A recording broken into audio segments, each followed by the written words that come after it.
জনাব M A Aziz, আপনাকে আমাদের অনুষ্ঠানে স্বাগত জানাচ্ছি। আপনাকে ধন্যবাদ জানাচ্ছি।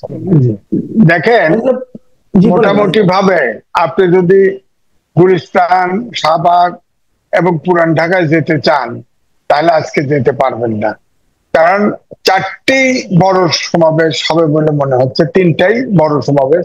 এনসিপি মানে চেষ্টা করছে যে তারা শহীদ মিনারে বিরাট সমাবেশ দেখাবে, ছাত্র দল তো বড়ই আছে, তারাও তো দেখাবে, একটা প্রতিযোগিতা হবে সমাবেশে। জামাতের সাংস্কৃতিক অর্গানাইজেশন তারা তো আপনার প্রোগ্রাম করেই যাচ্ছে। তো ওখানে জামাতের আমি যেটা বলি যে দেখেন, দেশ এনসিপি কিছু কিছু বেসুরো কথা মাঝে মধ্যে বলে যে নূতন বাংলাদেশ, দ্বিতীয় বাংলাদেশ। জামাত ইসলামও প্রোগ্রাম করে, সেখানে জাতীয় সঙ্গীত হয় না, বাংলাদেশের পতাকা ওড়ে না, এই সমস্যাগুলি আছে। সুতরাং আমরা কোথায় যাচ্ছি, কোথায় সিদ্ধান্ত নিয়ে নোংর ফেলছি, আমার কাছে এখনো পরিষ্কার হয়নি। যাই হোক, শেষে আবার পরীক্ষা আছে, এসএসসি বিসিএস পরীক্ষা আছে।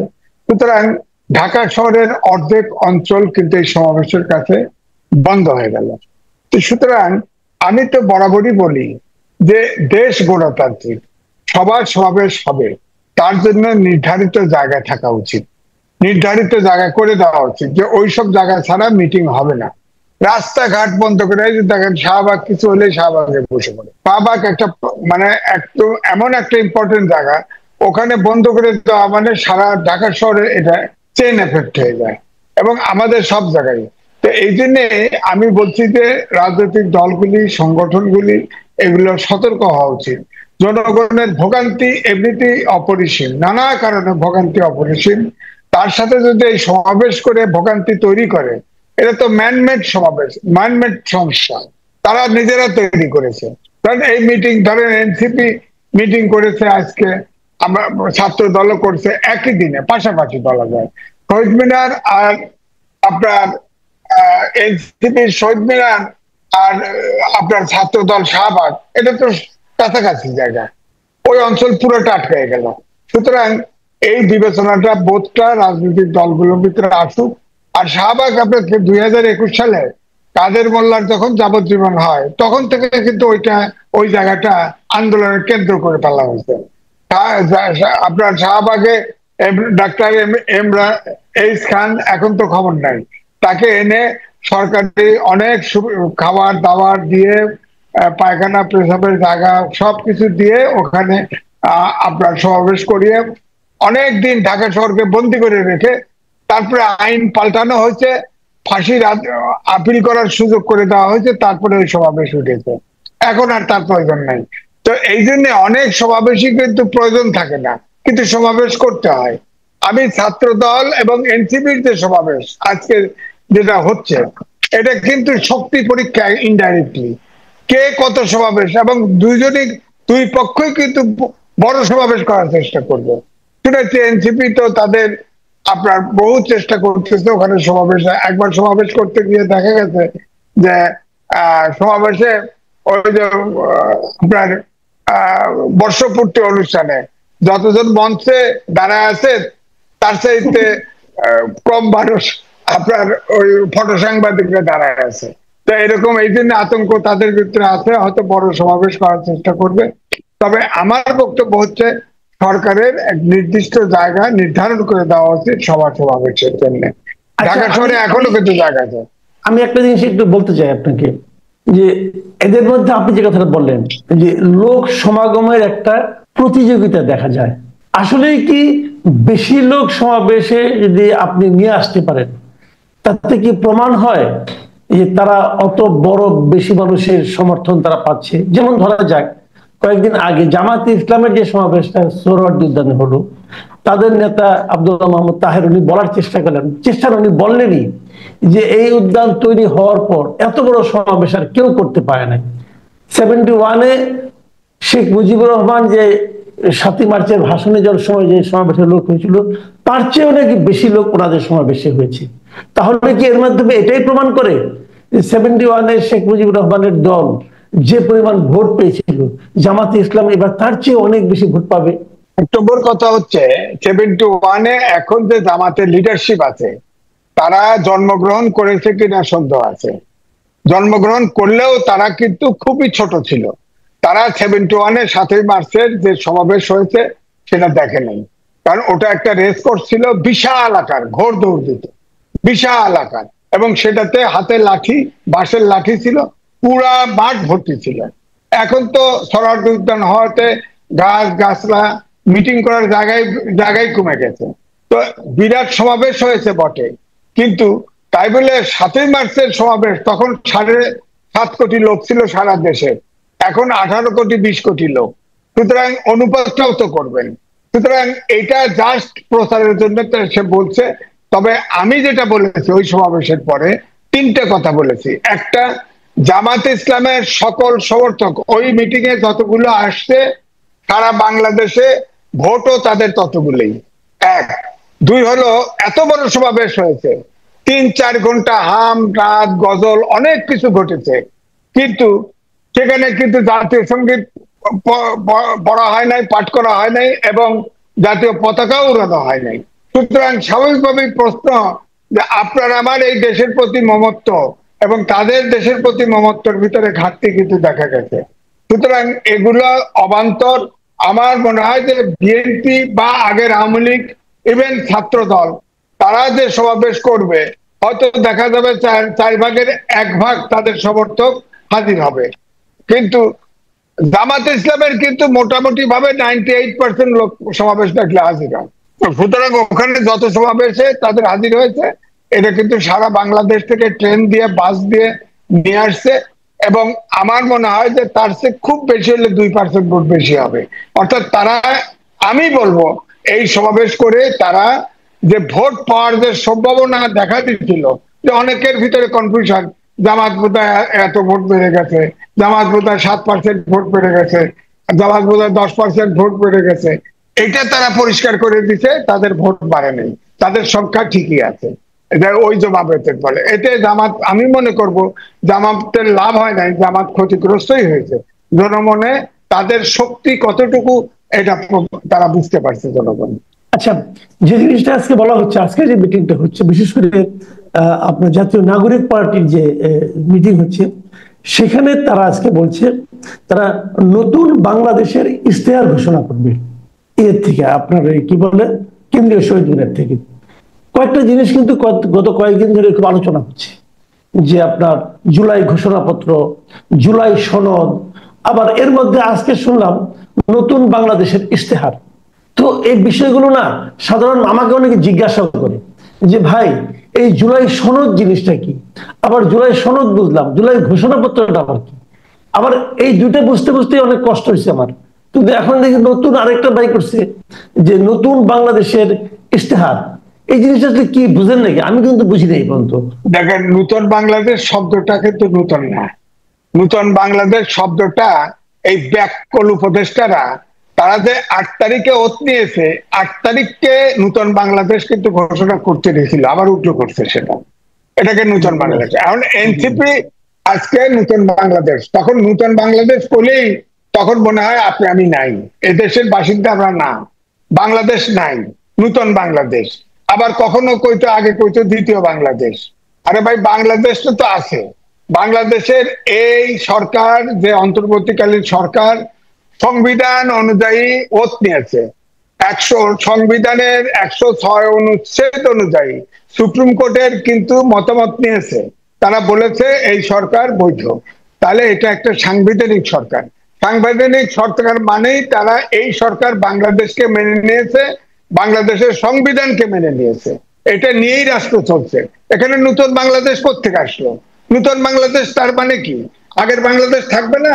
24 সাল থেকে বাংলাদেশের সৃষ্টি হলো, আগে বাংলাদেশ নাই, মুক্তিযুদ্ধ হয় নাই, দেশ স্বাধীন হয় নাই, এগুলো বলতে হবে তো। 52 সালে এই পৃথিবীর ভিতরে একটা জাতি, পূর্ব পাকিস্তানের জাতি, বাংলা ভাষার জন্য জীবন দিয়েছে। বাংলা ভাষা 52 সাল নাই।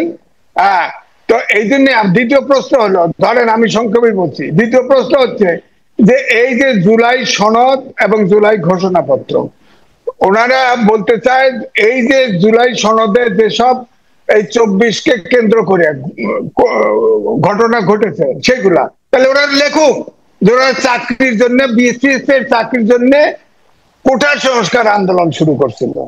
শেষে গিয়ে রাজনৈতিক দল জনতা ইনভলভ হয়েছে, শেষে ফেসিবাদের বিলুপ্ত চাইছে। এবং শেখ হাসিনার ইগোর কারণে এবং ফেসিবাদী আচরণের কারণে এটা কিন্তু শেষ পর্যন্ত এক দফায় গেছে ফেসিবাদ বিলোপ। সে যদি যে কোনো মুহূর্তে আলোচনার ডাক দিলেই কিন্তু এটা সমাধান হতো।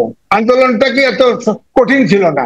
যখন পরে শেষের দিকে রাজনীতিবিদরা পর্দার অন্তরাল থেকে ঢুকে গেছে, তখন ওটা ফেসিবাদী এক দলে আন্দোলনে চলে আসছে, তখন শেখ হাসিনাকে পালাতে হয়েছে। তো আপনারা লেখেন, ঘোষণাপত্রে লেখেন যে এটা চাকরির জন্য শুরু হয়েছিল, শেষ পর্যন্ত এই হয়েছে। সত্য কথা লেখেন, লেখেন, সমস্যা কি? লেখেন, তা তো লিখবেন না, খালি কবেন জীবন দিচ্ছে। আরে জীবন দিচ্ছে তো এ দেশের সাধারণ লোক জীবন দিচ্ছে বেশি, ছাত্র জনতা এটা প্রকাশ হয়েছে না। আপনার সাধারণ ছোটখাটো ব্যবসায়ী, ভ্যান ব্যবসায়ী, রিক্সা চালক, এইসব সাধারণ, তারা কোথায়? তারা কোথায়? আবার আন্দোলন তো মাঝখানে থেমে গেছিল। প্রাইভেট ইউনিভার্সিটির ছাত্ররা বেরোনোর পরে আন্দোলন আবার চাঙ্গা হয়েছে। এগুলো লেখেন, সব লেখেন এবং সবারকে স্মরণ করেন।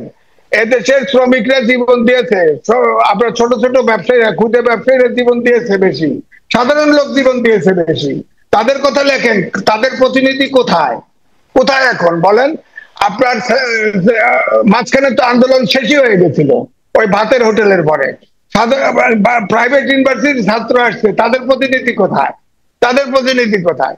সুতরাং মানে আপনি কি বলতে যাচ্ছেন, তাহলে আপনি বলতে যাচ্ছেন যে এই ৭১-এর মতো এবারও আন্দোলনটা আপনি ছিনতাই, আন্দোলনের যে বিজয়টা, এটা ছিনতাই হয়ে গেছে?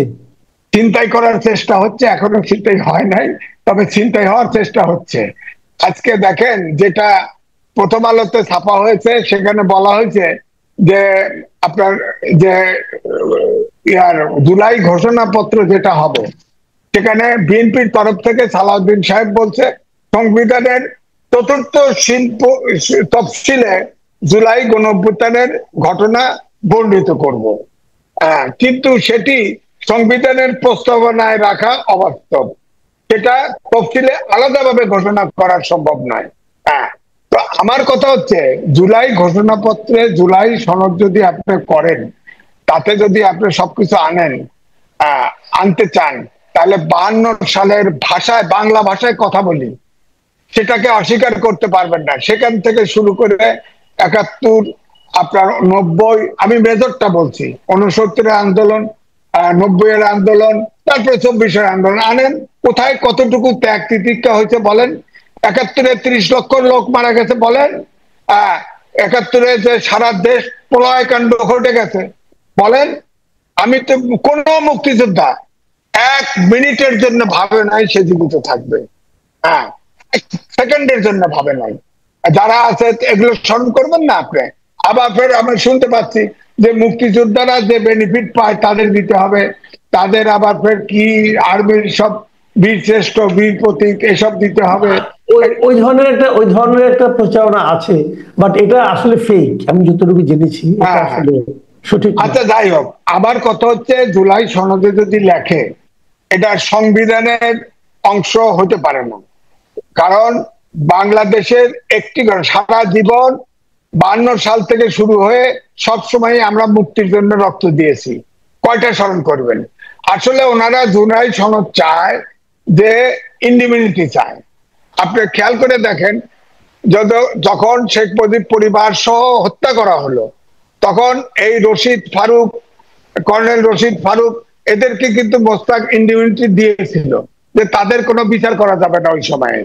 কিন্তু কোথায় তারা বলেন? এবং তাদের দম্ভ এবং শক্তি এতই ছিল, তাদের একটা পত্রিকা ছিল দৈনিক মিল্লাত, এটা কিন্তু সবচেয়ে বেশি সার্কুলেশন ছিল, সবচেয়ে বেশি সার্কুলেশন। কোথায় মিল্লাত? কোথায়? সুতরাং আপনি, তাদের বিচার হয়েছে না? তাদের রশিদ ফারুক এদের বিচার হয়েছে না? বিচার তো হয়েছে। তারপরে স্বাধীনতা যুদ্ধের আপনার মানবতা বিরোধী দায়ে জামাতের নেতাদের বিচার হয়েছে না? হয় নাই? ইন্ডিভিজুয়াল তো দিয়েছিল, থেকে নাই তো। এখন আপনার সংবিধানে লিখে দিয়া কি করবেন আপনি বলেন?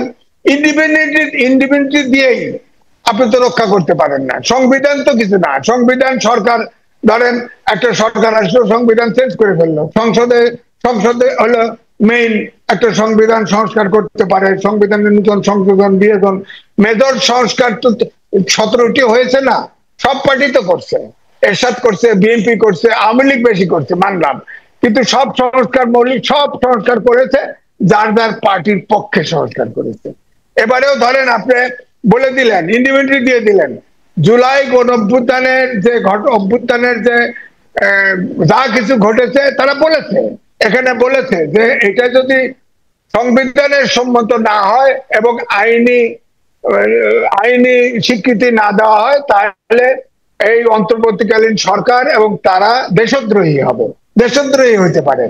ভাই দেশদ্রোহী হতে পারে, আপনার ইন্ডিপেন্ডেন্ট দিয়ে আইনি কাঠামো দিয়ে লাভ আছে যে যারা ক্ষমতায় যাবে, আপনার ম্যাটার অফ আন্ডারস্ট্যান্ডিং, আপনারা ঐক্যমত্য কমিশন করছেন, আপনার আন্ডারস্ট্যান্ডিং এ হবে।